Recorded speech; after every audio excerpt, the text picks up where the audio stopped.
My topic is the friendly publisher in the Nordics, Baltics and Russia region. So it's a bit of a challenging topic, but I'll show you why I named it so in a moment. So here's first a little video about PlayStack, about games we've done.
And who am I? So this is a little summary of my background. So I started programming when I was 12. So my father was a programmer also. And the first thing I did after Hello World was a game. And ever since then, I've been to games. I've worked on 100 published games, received about 30 industry awards, latest being the Pocket Gamer Indie Pitch winning 2016. Last 5 years before joining PlayStack, I was building game education for Metropolia, Finland's biggest UAS. And actually doing that, I put together all the capital region schools to work together on the education side. I've arranged an event, Bits 1. I've done EU projects in relation to this, one being BGI, which is focused on the Baltic game area. And I've been teaching ever since 2008, so I've screened games ever since then.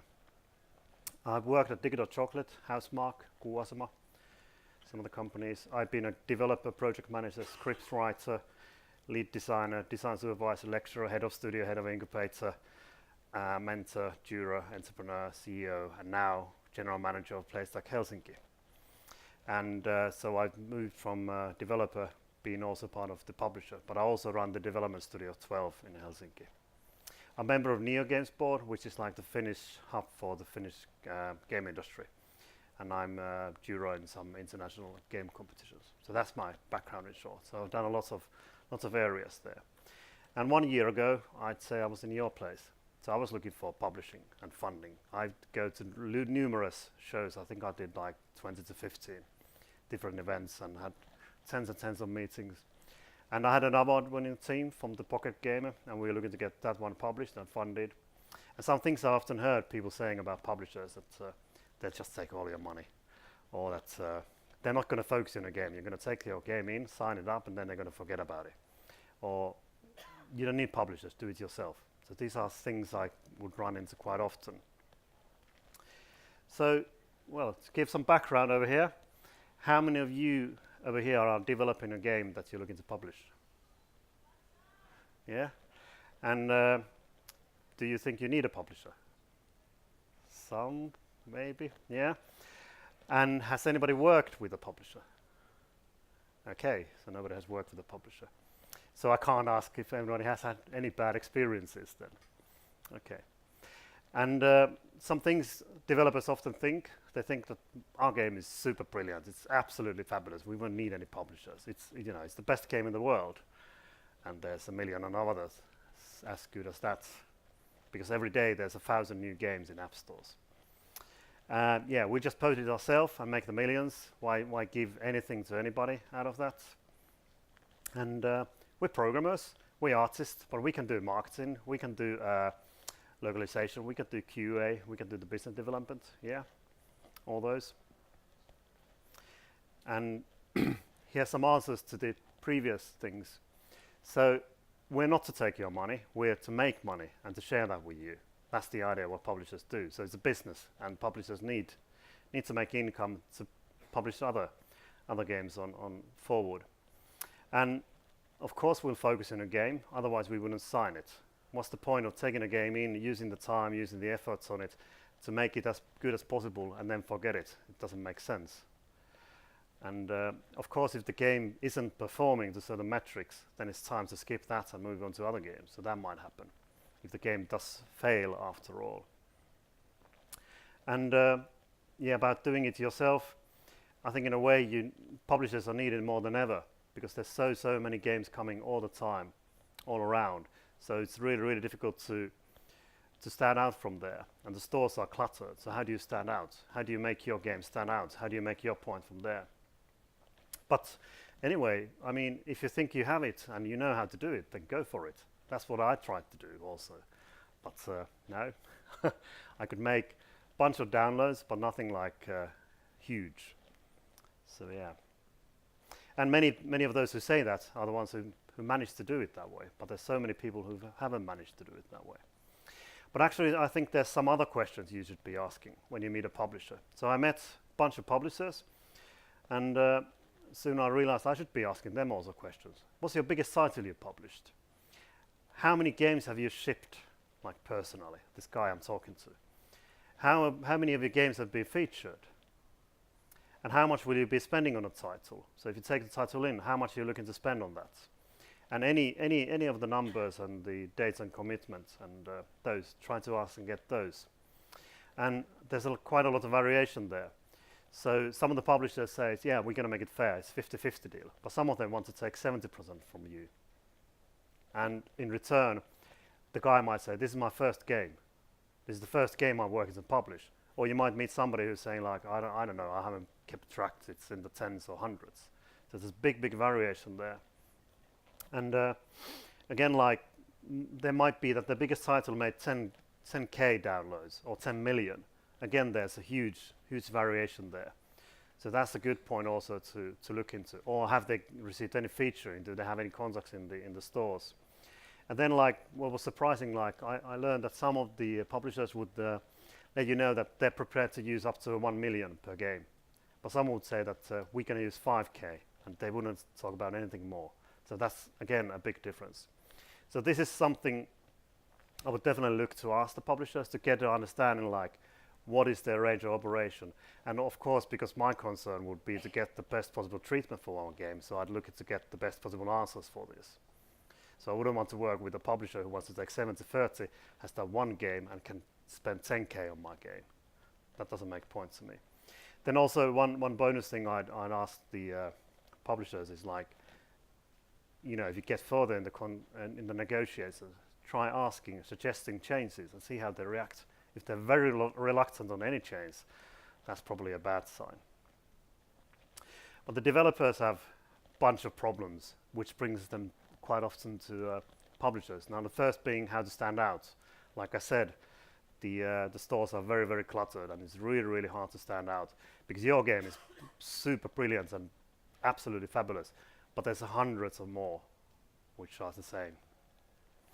And many approach that they need just a little money to finalize the game. This can mean 20K for a couple of months or 2 million for 2 years. So this can range a lot what it actually means. But yeah, that's often need. But then, like, one of the problems, which is a risk also for the publisher, is that some of the key people might be hired during this production or development. So that might happen that they lose some of the key persons. And that's not good for anybody. Then also some developers, when they have a budget to do user acquisition, that might be 0 or 1K or something quite minimal. Like PlayStack's fund for that is 100 million. So we're prepared to do some serious user acquisition. So it's a bit different range. And then then you come to the point like, do we know somebody who knows somebody from App Store or Google Play that could help us get us featured? Which is always really important. And then you come to the things like, you know, you've done the game ready, it needs to be marketed, it needs to get publicity, it needs to get noticed, all this needs to be gained somehow. Do we know somebody who can do this? Or if we know somebody, how will we pay those people? This kind of problems come ahead. And but sometimes they might be just overlooked. You know, we just put it on the store, it's so good game, everybody will play it, right? That's probably going to be like 20 downloads, 20 purchases maybe. Um, yeah, and then like we'll make it big on our own, but then again, like you make this little one and you get everything out of nothing. That can be the thing. But let's look at it in another way, from our perspective. So what about if your game would have people helping you who've shipped games worth over 1 billion? This kind of pros from the industry. Or you'd have 20 dream advisors helping you, people who are really top-notch in data analytics, marketing, QA, all these areas you could think of. And and get development help. So many times the developer itself might be young and might have struggles in some areas of the development. That's also part of what PlayStack does. So that makes us a bit different from other publishers. And that's why the slogan of PlayStack also is publishing reinvented, because we help developers even with development. So if this happens that some key person leaves, we'll fill the gap and make that happen. And this is also to ensure the quality and help this forward. So yeah, PlayStack is a London, UK-based company, founded a couple of years ago, and our CEO, he has huge experience from being an electronic arts executive and been in Marmalade Acclaim, and like I said, shipped games quite significantly. And the team, I mean, I thought I had some kind of resume which has some points to it, but I feel I have nothing when I look at these guys. So they have companies like Sunga, EA, Natural Motion, and so on and so on. So they have really, really good experience around there. And now it originated from UK. There's an office in Krakow, Poland, and the Finland office opened now in August. And the group itself, so it's a group, PlayStack Group, which has PlayStack, PlayFund, and PlayIgnite. And this is the structure of that. The PlayFund, so we provide publishing help or publishing and funding, not just alone funding. But then there's also user acquisition funds which come from PlayIgnite. So PlayFund is the one that where you get the where you can get the funding. PlayStack is the publishing part, and PlayIgnite is for user acquisition, or if you know you're going to get some income from the app stores or so, we can help on filling that gap. So this is the structure of the whole group. And what happened with me, how did I end up here, was that after Pocket Gamer, well actually just before I won it, I met them first time. And we were in talks a long time, so it took months and months. 1.5 years we were in talks, and we had numerous scenarios of how to do it with us. But during those talks, we got to know each other better and better. At some point last summer, they felt like they actually wanted to buy us. So I sold the company, and that's when I came back to the industry from the educational side. So now I run the development studio and also do discovery for these regions. So here's a little bit more about what this reinventing of the publishing means. So we provide the basic normal publishing help, and the good thing for us is we all have development backgrounds, so we know what it is.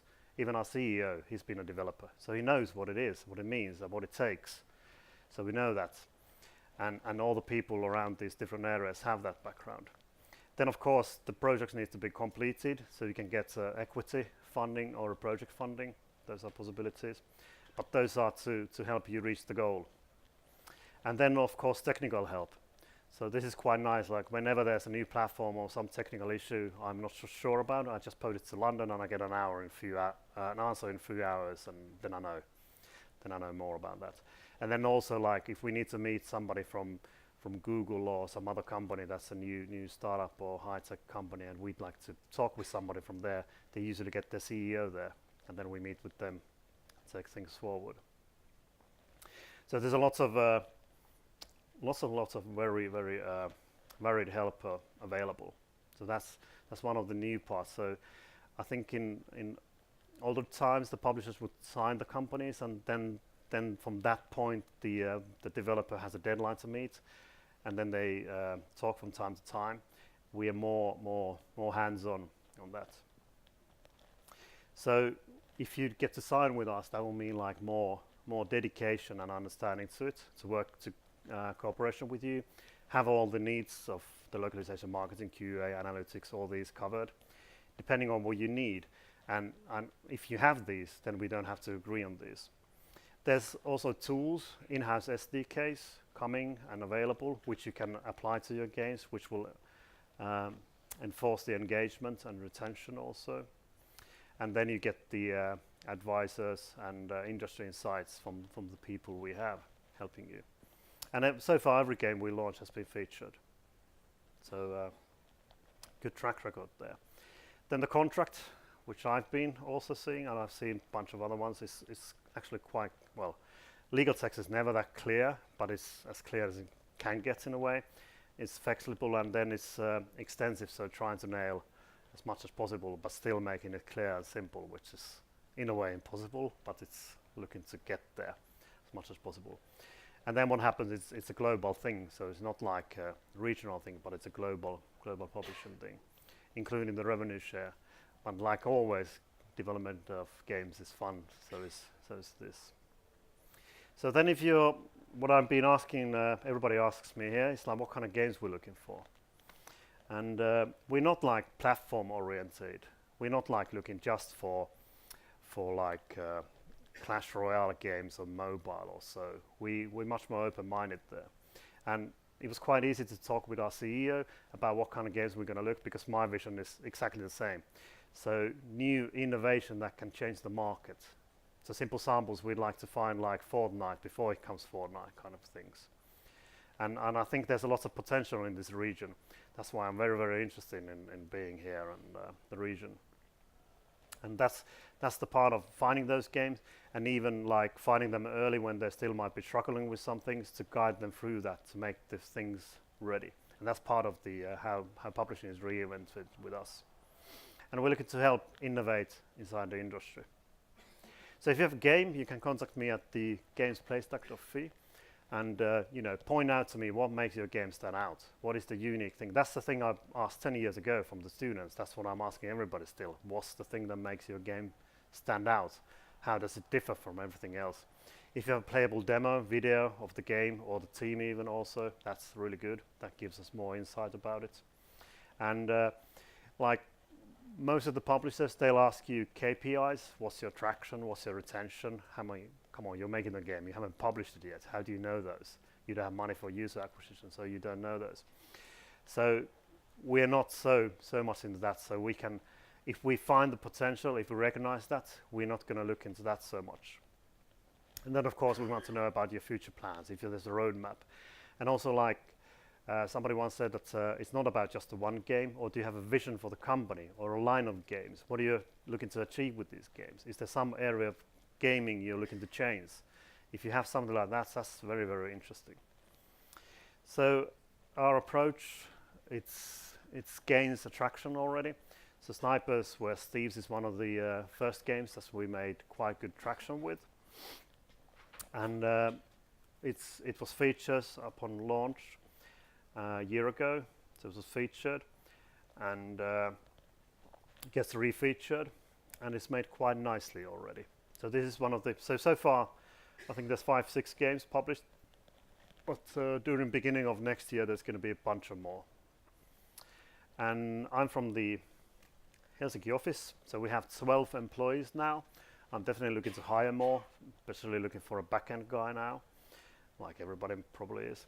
I just hired 4 in the last month, so we're growing nicely, quite a lot. So for that you can approach the jobs at PlayStack.fi. And yeah, that's about the office and about PlayStack.